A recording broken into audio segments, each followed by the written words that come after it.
है पुष्पमाला है वो सुंदर दिव्य पुष्पों की माला श्री दुर्वासा जी को प्रसाद रूप में प्रदान कर दी। दुर्वासा जी माला को धारण करके बड़े आनंद विभल होकर दुर्वासा जी आ रहे थे। जैसे ही स्वर्ग के निकट आए तो देवराज इंद्र ने देखा दुर्वासा जी आ रहे हैं। इंद्र ऐरावत पर बैठकर विचरण कर रहे थे। उन्होंने दुर्वासा जी को देखा तो ऐरावत से नीचे उतरे, मुकुट उतारा, बड़े विधि पूर्वक प्रेम पूर्वक श्रद्धा पूर्वक दुर्वासा जी के चरणों में प्रणाम किया। जैसी श्रद्धा से इंद्र ने प्रणाम किया, ऐसा कोई भी प्रणाम करे तो प्रणाम करने वाला द्रवित हो ही जाएगा, उसके मन में आएगा इसको कुछ दे दो। दुर्वासा जी प्रसन्न हो गए। प्रसन्न होकर उन्होंने माला ही भगवान की माला दे दी। इंद्र ने माला ले तो ली, लेकिन जैसे बड़े आदमी माला तुरंत उतार देते हैं, उतार के कहीं ऐसे कर लेंगे, कोई ऐसे कर लेगा, कोई ऐसे कंधे पे डाल, ये बहुत अपराध है, ऐसा नहीं करना चाहिए। भगवान की माला, संत की माला, गुरु जी की माला, प्रसादी माला मिल जाए अपना परम सौभाग्य मानना चाहिए। हम ठाकुर जी श्री जी के वक्षस्थल का स्पर्श नहीं कर सकते, हमारा अधिकार नहीं, पर ये माला देखो ठाकुर जी श्री जी के वक्ष से लग के आई है और फिर हमको प्राप्त भई है। इसका मतलब है कि ठाकुर जी ने आलिंगन इस माला के माध्यम से मुझे प्रदान किया है, भगवत आलिंगन मुझे प्राप्त, ये भाव होना चाहिए। माला शिष्य के मन में खूब भाव जगे, गुरु जी का आलिंगन करने का कर सकता है। हाँ, गुरु जी कर ले में अपनी इच्छा से तो उनकी राजी, पर शिष्य का सेवक का अधिकार नहीं है।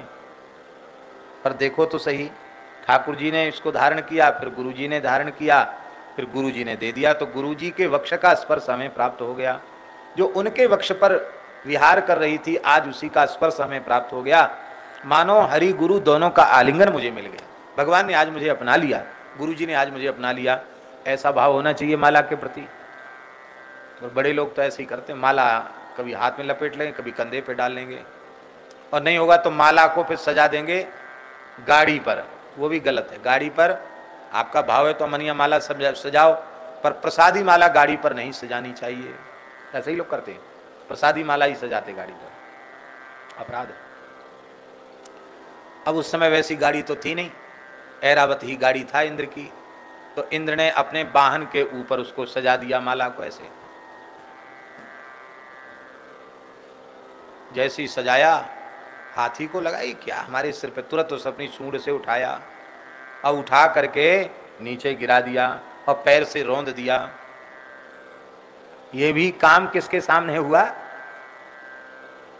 दुर्वासा जी के सामने। ओहो, क्षमा तो इनके शब्दकोश में है ही नहीं। जैसे तिलमिला उठे क्रोध में दुर्वासा, रे दुष्ट इंद्र, तीनों लोगों की संपत्ति पाकर इतना मतवाला हो गया, भगवान की ऋषि की प्रसादी माला का ऐसा तिरस्कार, मैं शाप देता हूं श्रीहीन हो जा, तेरी स्वर्ग की लक्ष्मी समुद्र में चली जाए, शाप दे दिया। इंद्र के होश ठंडे पड़ गए, चरणों में पड़ के रोने लग गया, बोले महाराज क्षमा कर दो, गलती हो गई।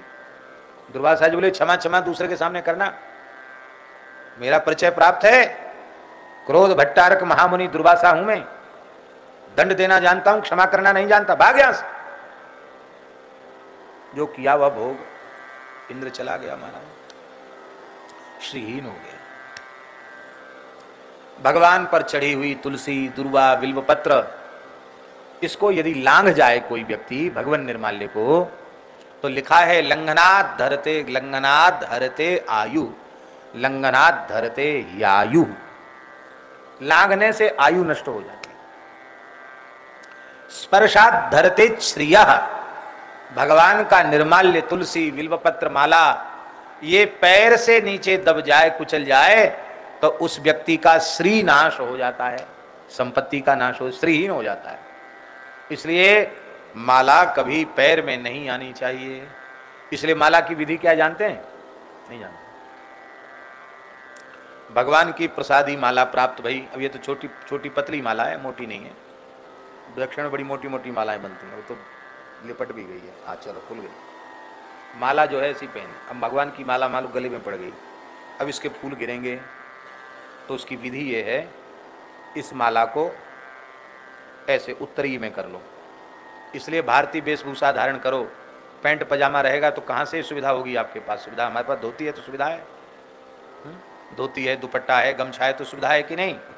इसको इस तरह से ले लिया माला को और इसको ऐसे बांध लिया। आपको करके दिखा दूंगा। अब ये माला इसके भीतर हो गई, अब ये गिरेगी नहीं, प्रसादी माला। फिर जहां पहुंचो तो उसको फिर उचित स्थान पर उसको विराजमान करो।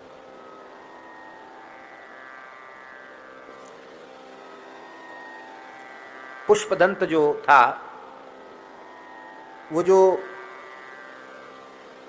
अपने पद से च्युत हुआ था, कैसे हुआ था? भगवान शिव के निर्माल्य पर पैर पड़ गया था, इसलिए उसको अपने गणत्व से नीचे उतरना पड़ा। तब शिव महिम्न स्तोत्र का जब उसने उस शिव महिम्न का पाठ करके भगवान शिव को पुकारा, तब पुनः उसे भगवान शिव का पार्षदत्व प्राप्त हो गया।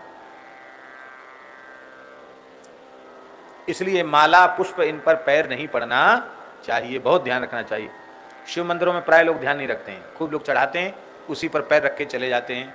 इसलिए जाओ तो ऐसी स्थिति हो तो पहले हाथ से सफाई करो, विवेक रखो, पैर के नीचे बिल्वपत्र तुलसी दल आदि ना आ जाए।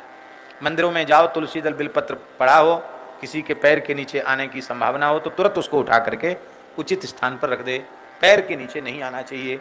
इसी से श्रीहीन हो गया इंद्र, और जब श्रीहीन हो गया तो गजलक्ष्मी, ऐरावत, हाथी, उच्च श्रवा, कल्प वृक्ष, सब अप्सराएं सब समुद्र में, क्षीर समुद्र में चली गई। लक्ष्मी जी भी चली गई, लक्ष्मी जी चली गई तो सब अलक्ष्मी युक्त हो गया। बिना लक्ष्मी जी के महाराज सब सूना है, सब शोभा शून्य हो गए, सब श्रीहीन हो गए। देवताओं का बल क्षीण हो गया, दैत्यों का बल बढ़ गया, दैत्यों का सर्वत्र अधिकार हो गया। देवता भगवान के पास दुखी होकर के गए। भगवान ने कहा तुम दैत्यों से संधि कर लो और मिलकर के समुद्र का मंथन करो, समुद्र के मंथन से अमृत निकलेगा, अमृत पीकर तुम बलवान हो जाओगे, अपने शत्रुओं पर विजय प्राप्त कर लोगे, फिर से त्रिलोकी तुम्हारे अधिकार में आ जाएगी। भगवान ने समझा बुझा दिया। कथा बहुत विस्तृत है, हम तो संक्षेप में कह रहे हैं। देवताओं ने, दैत्यों ने मिलकर संधि कर ली। बलि राजा थे उस समय, दैत्यराज। प्रस्ताव किया गया समुद्र मंथन का, और उस मंथन के प्रस्ताव में मदराचल की मथानी बनाई जाए, मदराचल पर्वत की, जो 10,000 योजन ऊंचा है, उसकी मथानी बनाई गई। बासुकी नाग से कहा आप रस्सी बन जाइए। बोले हमें क्या मिलेगा, अमृत निकलेगा तो हमें क्या मिलेगा, हम तो घिसेंगे, यहाँ से वहाँ रगड़ा तो हमारे पे ही लगेगा। बोले कोई बात नहीं, सहन करने का फल मीठा होता है, आपको भी अमृत पीने को मिलेगा। बोले ठीक है, वो भी रस्सी बनना, उन्होंने, बासुकी नाग ने रस्सी बनना स्वीकार कर लिया। अब मदराचल उखाड़े कौन? देवता दैत्य उखाड़ते उखाड़ते घायल हो गए, हाथ पांव टूट गए बेचारे इनके। बोले महाराज ये तो ऐसा उपाय है कि हम मर लेंगे जब तक ये तो पहुंचेगा नहीं, समुद्र में कैसे पहुंचेगा ये पर्वत। भगवान की याद की देवताओं ने, भगवान अजित गरुड़ पर विराजमान होकर प्रकट हुए। जैसे कोई व्यक्ति सुपारी ऐसे हथेली से उठा ले, ऐसे भगवान ने 3 उंगलियों से मदराचल को उठाया, गरुड़ जी की ग्रीवा पर रखा और उड़ करके भगवान क्षीर समुद्र के मध्य में पर्वत को विराजमान कर दिया। बोलो भक्तवत्सल भगवान की। अब मंथन शुरू हुआ। देवता तो लग गए मुख की तरफ और दैत्य लग गए पूंछ की तरफ। दैत्य नाराज, अरे भाई हम तुमसे किस बात में कमजोर हैं? वेद पाठ में कम है कि संध्योपासन में कम है कि अग्निहोत्र में कम है? भले ही हम अपने ढंग से करते हैं, हम तुमसे किसी बात में कम नहीं है। सांप की पूंछ अशुद्ध होती है, हम पूंछ की तरफ नहीं लगेंगे, हम तो मुख की तरफ लगेंगे। देवता लड़ने के लिए तैयार थे। भला हम जब पूंछ अशुद्ध होती तो हम अशुद्ध की तरफ क्यों जाएंगे? हम तो पहले ही देवता हैं, हम मुंह की तरफ ही लगे रहेंगे। भगवान वहीं ठाड़े थे। भगवान मुस्कुराए और तिरछी चितवन से कहा जो कहते सो ही कर लो, अपना काम बनाओ, अच्छा इसी में पूंछ की तरफ लग जाओ। देवता तुरंत मुंह छोड़ के पूंछ की तरफ आ गए, दैत्य मुंह की तरफ लग गए।